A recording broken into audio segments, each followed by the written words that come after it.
Il y a des pensées qui ne crient pas, mais qui rongent. Des idées qui s'installent en silence, lentement, presque tendrement, et qui finissent par grignoter chaque fragment de ton estime, chaque recoin de ta clarté intérieure. Tu ne les remarques pas tout de suite. Elles ne sont pas brutales. Elles sont familières, sournoises, et c'est peut-être là leur force la plus destructrice. Elles ressemblent à ta propre voix. Elles parlent avec ton ton, ton vocabulaire, ton rythme. Mais ce qu'elles disent n'est pas toi. Ce qu'elles répètent chaque jour n'est pas ton essence.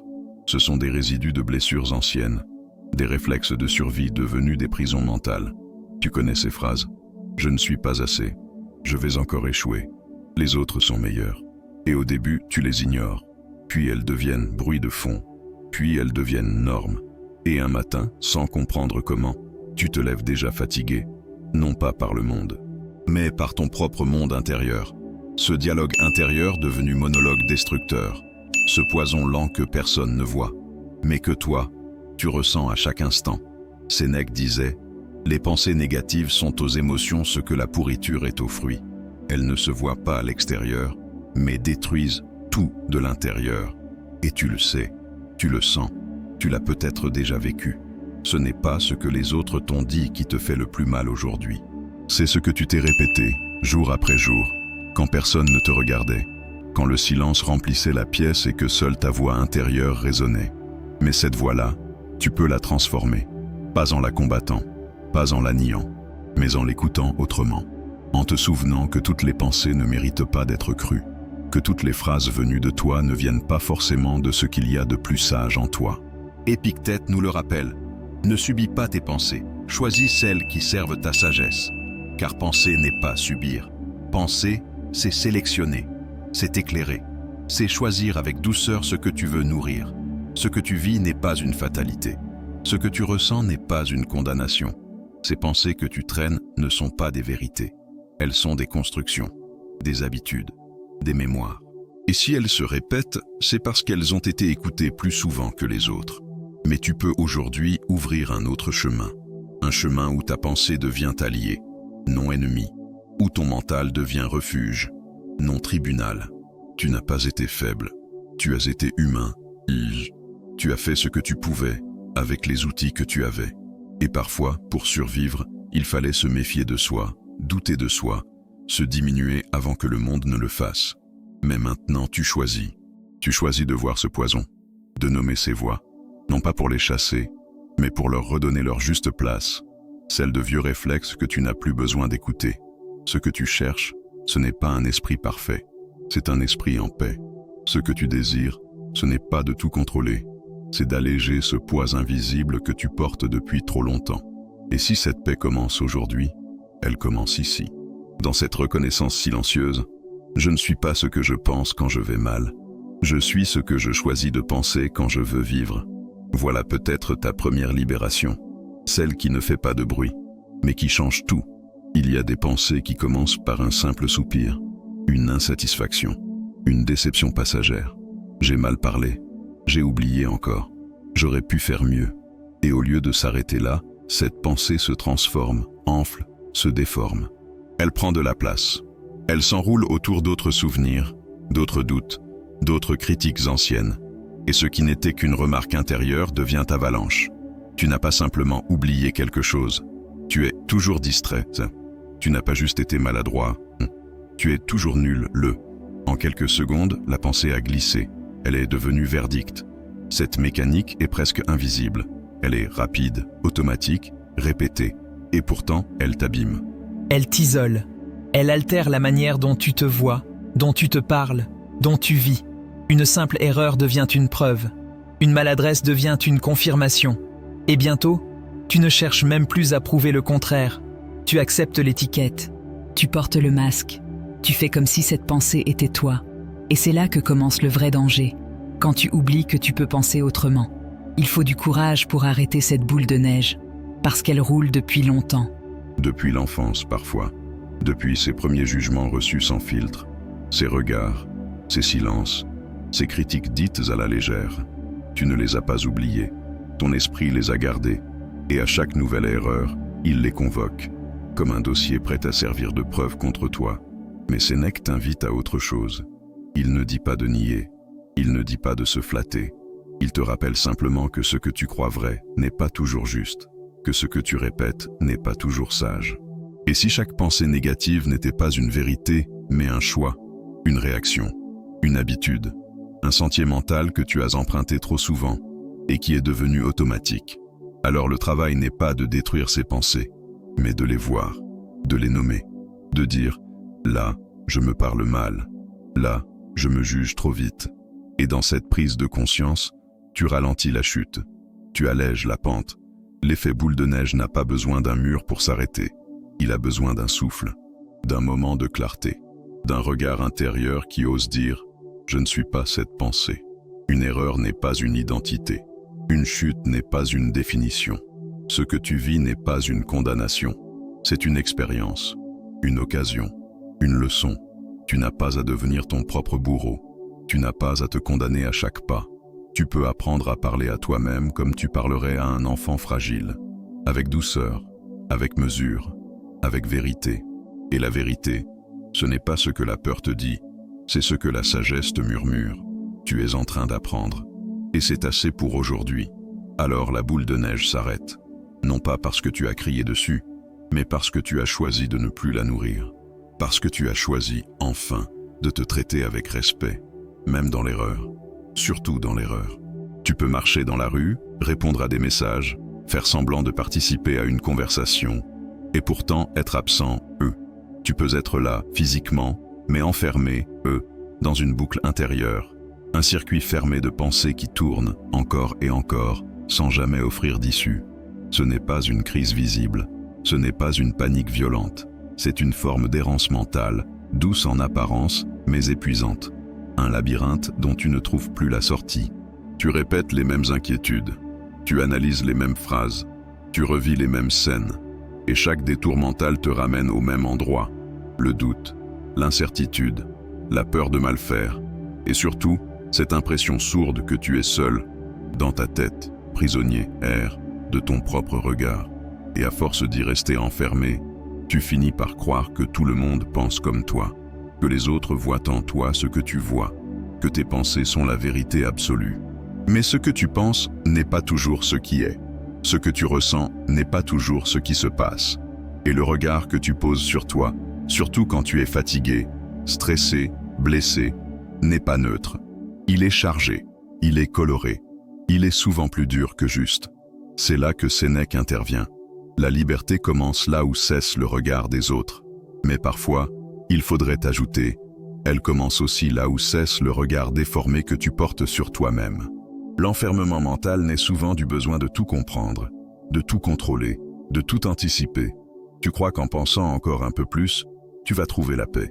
Mais ce que tu fais, en réalité, c'est remuer la boue au fond de l'eau. Tu veux clarifier, mais tu rends tout plus trouble.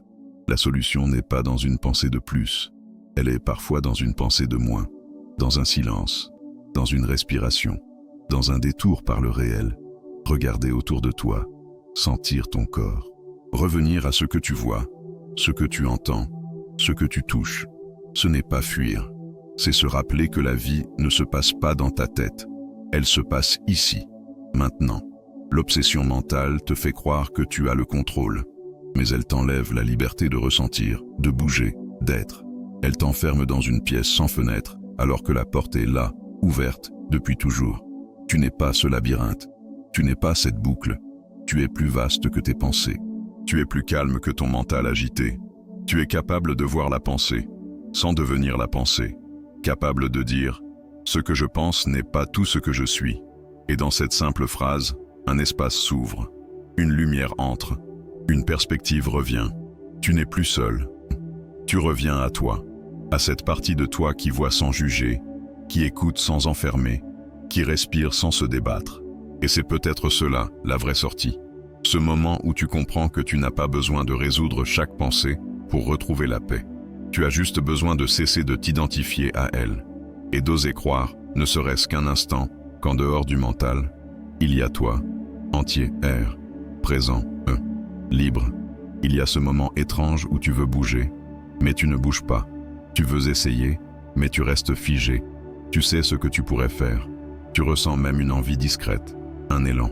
Mais quelque chose te retient, quelque chose d'invisible, de profond, de lourd.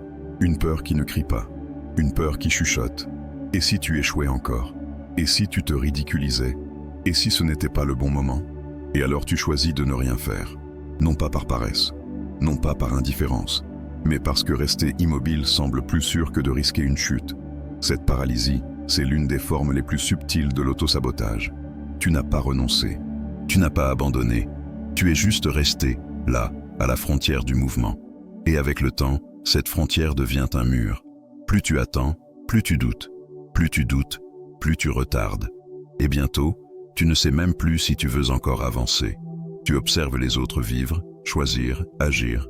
Et toi, tu restes en retrait, convaincu que tu n'es pas prêt, et que tu n'es pas assez, que tu feras mieux plus tard. Mais ce plus tard n'arrive jamais. Parce qu'il n'existe pas de moment parfait. Il n'existe pas de moment où tu seras totalement rassuré, totalement confiant, totalement prêt, Il y aura toujours une incertitude, une faille, un inconnu. Et pourtant, c'est là, justement, que commence le courage. Non pas dans l'assurance, mais dans le mouvement imparfait. Non pas dans la certitude, mais dans l'élan fragile. Épictète nous rappelle une vérité essentielle. Mieux vaut agir imparfaitement que demeurer immobile. Car l'immobilité finit par coûter plus cher que l'échec. Elle ronge l'élan vital. Elle éteint le feu intérieur. Elle entretient le doute jusqu'à le transformer en identité. Tu ne te dis plus « j'ai peur ». Tu te dis « je ne suis pas fait pour ça ». Et cette phrase devient un piège, un mensonge, une condamnation silencieuse. Ce que tu ne fais pas ne te définit pas. Ce que tu hésites à entreprendre ne parle pas de ta valeur. Il parle simplement de ta fatigue, de ton passé, de ta vulnérabilité. Mais aucune de ces choses n'est une faute. Tu as le droit d'avoir peur. Tu as le droit de trembler. Tu as même le droit d'échouer. Mais tu as aussi le droit d'essayer. Même maladroitement, même timidement, même sans garantie. Il n'y a pas de petits pas. Il n'y a que des pas que tu n'as pas osé célébrer. Et peut-être que ce soir, ce premier pas, c'est juste de reconnaître que tu veux autre chose.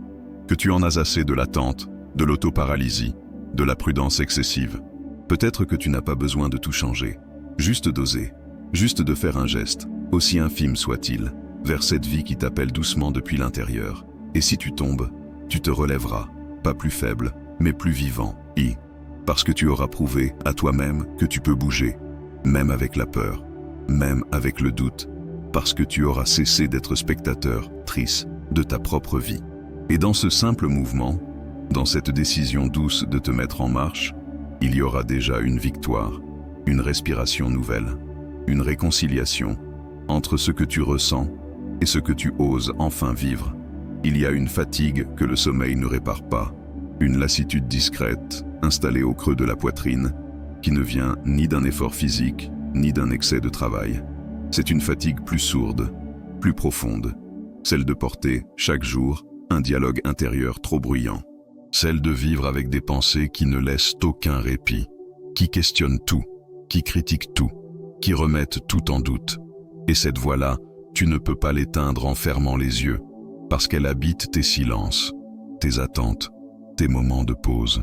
Tu te lèves avec elle, tu t'endors avec elle.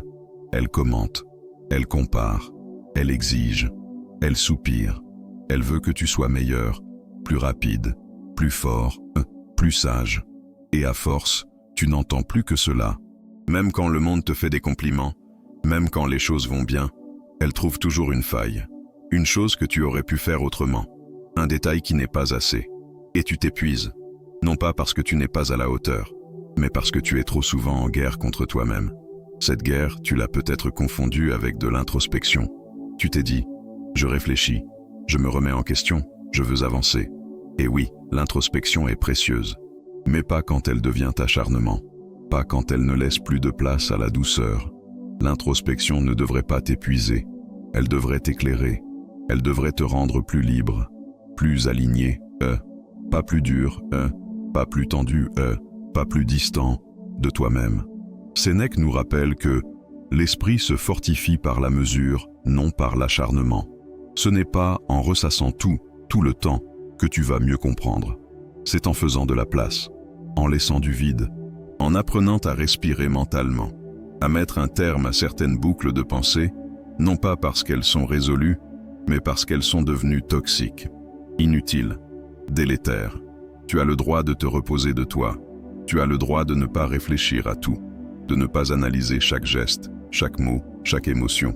Tu as le droit de ne pas être productif, intelligent, courageux, à chaque instant.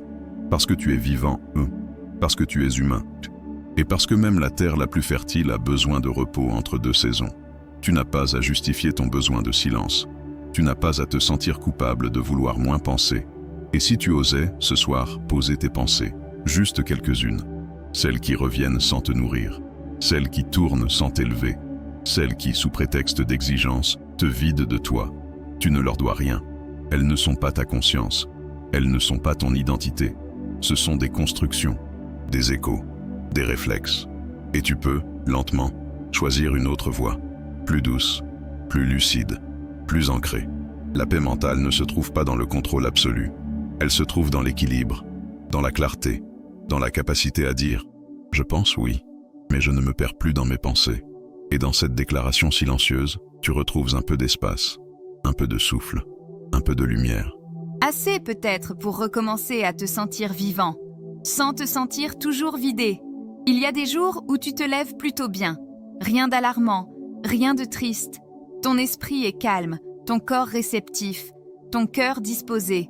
Et pourtant, quelques heures plus tard, tu te sens vidé, tendu, agité, sans explication claire, comme si une fatigue étrangère s'était invitée en toi, comme si une lourdeur que tu ne reconnaissais pas avait pris place dans ta tête, et tu te demandes pourquoi. Ce qui s'est passé, tu regardes autour de toi, et tu réalises que ce n'est pas toi, ce sont les autres, leurs mots, leurs peurs, leurs plaintes, leurs jugements, leurs anxiétés qui se sont glissées dans ton silence. Absorber l'état émotionnel d'autrui est une forme d'empathie, mais quand cette empathie devient une fusion, tu perds ta clarté. Tu ne sais plus ce qui t'appartient. Tu ne sais plus si ce malaise est le tien ou celui de l'autre. Et dans cette confusion, tu t'alourdis.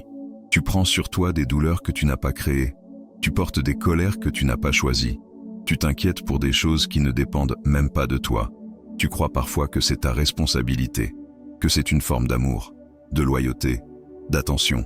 Tu te dis, si je ne partage pas son émotion, je suis insensible. Tu te forces à compatir, à tout prendre, à tout ressentir.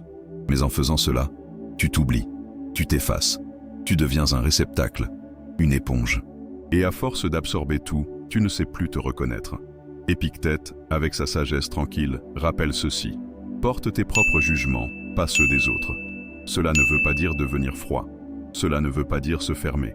Cela veut dire rester lucide, rester centré, être capable d'écouter sans s'effondrer, d'accompagner sans se noyer, de ressentir sans se perdre. Tu n'as pas besoin de prendre la douleur des autres pour leur prouver que tu es présent. Tu peux être là, pleinement, sans t'annuler. Tu peux écouter sans adopter. Tu peux tendre la main sans t'écrouler. Et cette posture n'est pas égoïste. Elle est juste, elle est saine, elle est nécessaire. Pour toi, d'abord, et pour eux, ensuite. Car une présence claire, enracinée, est plus guérissante qu'une présence confuse et saturée. Il y a une frontière invisible à tracer, une ligne douce entre toi et le monde. Pas un mur, pas une barrière, mais une membrane de discernement. Ce que tu laisses entrer, ce que tu refuses d'héberger, ce que tu accompagnes et ce que tu rends. Car tu n'es pas un refuge pour toutes les tempêtes. Tu es un être vivant avec ton propre climat intérieur. Et ce climat, tu as le droit de le protéger. Tu n'es pas insensible. Tu es conscient. Tu n'es pas distant. Tu es équilibré. Et dans cet équilibre, tu redeviens toi, présent, mais pas absorbé, ouvert, mais pas traversé, fort, mais douce. Et peut-être que dans cette posture nouvelle, tu découvriras que tu peux offrir plus de paix aux autres, quand tu refuses de sacrifier la tienne. Il existe une forme de souffrance qui ne fait pas de bruit. Elle ne pousse pas à crier, elle ne fait pas pleurer. Elle se glisse doucement dans les habitudes, dans les pensées répétitives, dans les gestes du quotidien. Elle se cache sous le nom de stabilité, de prévisibilité. Mais au fond, elle n'est que stagnation.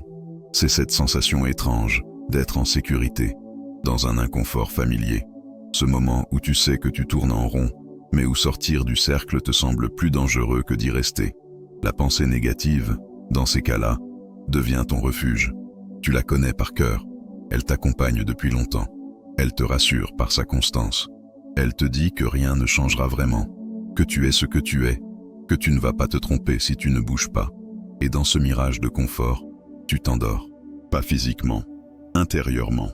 Tu cesses de rêver grand, tu cesses de tenter, tu cesses de désirer, parce qu'espérer devient risqué, parce qu'oser devient dangereux. Mais ce confort est un piège. Il ne nourrit pas, il protège de tout, sauf de l'étouffement. Tu ne souffres pas d'un choc, tu souffres d'un lent effacement de toi-même. Et chaque jour, tu vis un peu moins. Tu observes, tu préserves, tu attends, et tu finis par confondre tranquillité et résignation. Tu dis que tu vas bien, mais au fond, tu sais que tu as cessé de grandir, que tu t'es installé à Ching, dans tes pensées sombres comme dans un fauteuil trop usé, dont les contours te blessent, mais que tu refuses de quitter.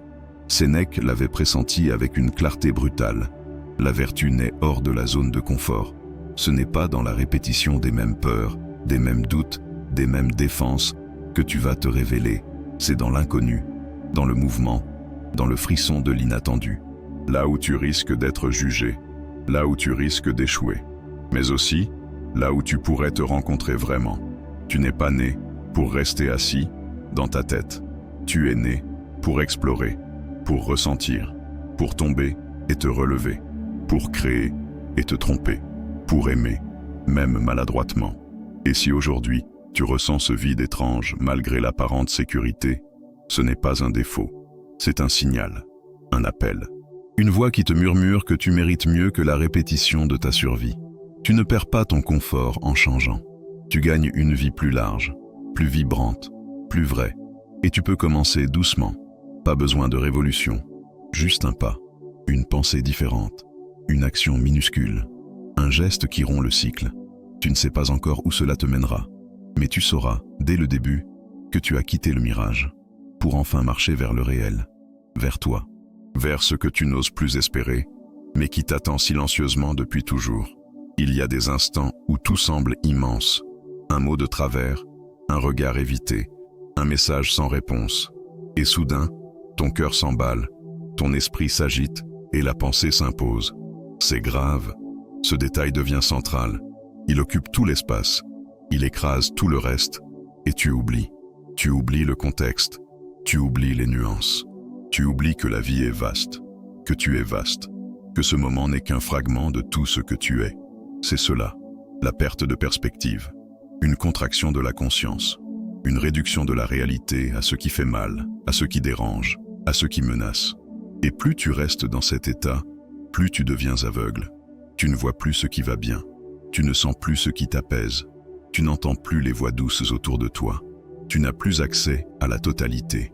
Tu es pris dans un zoom émotionnel, une loupe mentale qui grossit l'ombre jusqu'à ce qu'elle devienne l'unique décor. Cette distorsion est humaine, elle est compréhensible, mais elle est dangereuse, car elle t'empêche de respirer. Elle te donne l'impression que tout est figé, que tout est perdu, que tout est définitif. Et pourtant, tout passe, même la peine la plus profonde, même le doute le plus collant, même l'échec le plus cuisant, tout passe. Mais pas si tu restes coincé dans ce petit coin de ta tête qui refuse de lever les yeux. Sénèque nous rappelle une image puissante. Se placer au sommet de la montagne pour voir la totalité du panorama. Quand tu te sens submergé, monte, pas en toi, pas dans l'analyse, mais dans la hauteur. Regarde ta vie d'en haut, regarde les années, les cycles, les transformations. Rappelle-toi combien de fois tu as cru que c'était la fin, alors que ce n'était qu'un tournant. Rappelle-toi tout ce que tu as déjà traversé, tout ce que tu as déjà surmonté, et dis-toi, avec douceur, ce n'est qu'un passage. La pensée négative, quand elle devient ton seul repère, t'aspire dans une version rétrécie de toi-même. Elle fait de toi un personnage secondaire dans ta propre histoire, et tu perds le fil. Tu oublies que tu es en mouvement, que tu es en construction, que tu as encore tant à vivre, à apprendre, à aimer. Ce qui te pèse aujourd'hui ne sera peut-être plus rien demain, mais pour le découvrir, il faut accepter de lâcher, de ne pas tout comprendre, de ne pas tout contrôler. Remets de l'espace là où tout se resserre. Respire, Ralentis, observe, et rappelle-toi, tu n'es pas ce détail, tu n'es pas ce moment, tu n'es pas cette pensée, tu es l'ensemble, tu es le tout, tu es le panorama. Et dans ce tout, il y a place pour l'ombre, oui, mais aussi pour la lumière, pour la douceur, pour la force tranquille qui revient dès que tu cesses de lutter contre l'instant et que tu choisis simplement de regarder plus large, plus loin, plus vrai. Tu arrives ici avec peut-être un peu plus de silence en toi, un silence qui ne juge pas, un silence qui n'accuse pas, mais un silence qui comprend que ce ne sont pas les pensées en elles-mêmes qui détruisent, mais la manière dont on les accueille, dont on les croit, dont on les laisse gouverner notre espace intérieur. Ces pensées négatives, tu les as portées plus longtemps que nécessaire. Elles t'ont parfois donné l'impression d'être prudent, lucide, fort, mais au fond, elles t'ont surtout fatigué, replié, figé. Rappelle-toi, la boule de neige mentale commence par une simple pensée, amplifiée par l'habitude de l'autocritique. L'enfermement stérile vient du besoin de tout comprendre avant de vivre. Et la paralysie de l'action naît souvent d'une peur qu'on n'a jamais osé nommer. Mais ces dangers, aussi puissants soient-ils, peuvent être contournés, non pas par un grand bouleversement, mais par un recentrage, une vigilance douce, un choix nouveau.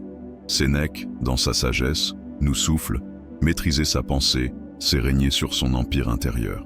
Et cet empire, c'est ta paix, c'est ta stabilité, c'est ton droit d'exister sans te malmener, c'est ton espace à toi, où personne ne décide à ta place de ce que tu vaux, de ce que tu ressens, de ce que tu devrais être. Et dans ce lieu sacré, chaque pensée doit être choisie comme on choisit un invité, avec soin, avec attention, avec respect. Épictète nous donne un repère simple. Là où ta raison gouverne, la négativité n'a plus de trône. Cela ne veut pas dire fuir l'émotion. Cela veut dire l'écouter avec mesure, l'accueillir sans se laisser dominer. Cela veut dire poser des questions simples mais puissantes, comme « Qu'est-ce qui dépend de moi ?» Et dans cette question, il y a déjà une réponse. Il y a déjà un apaisement. Il y a déjà une direction. Tu n'es pas en guerre contre toi. Tu es en retour vers toi. Ce n'est pas une bataille que tu mènes. C'est une réconciliation, une reconquête douce de ton espace intérieur. Ce que tu penses n'est pas figé. Ce que tu ressens n'est pas éternel. Tu peux, dès aujourd'hui, choisir une seule pensée plus claire, une seule parole plus juste envers toi-même. Et dans ce choix minuscule, tu plantes une graine de paix, de lucidité, de liberté. Tu n'as pas été faible, tu as été humain. Et maintenant tu choisis de sortir du piège des pensées répétées. Tu choisis de respirer plus grand que le doute. Tu choisis de redevenir souverain dans ton propre monde intérieur. Ce n'est pas spectaculaire, ce n'est pas visible, mais c'est profond, c'est réel.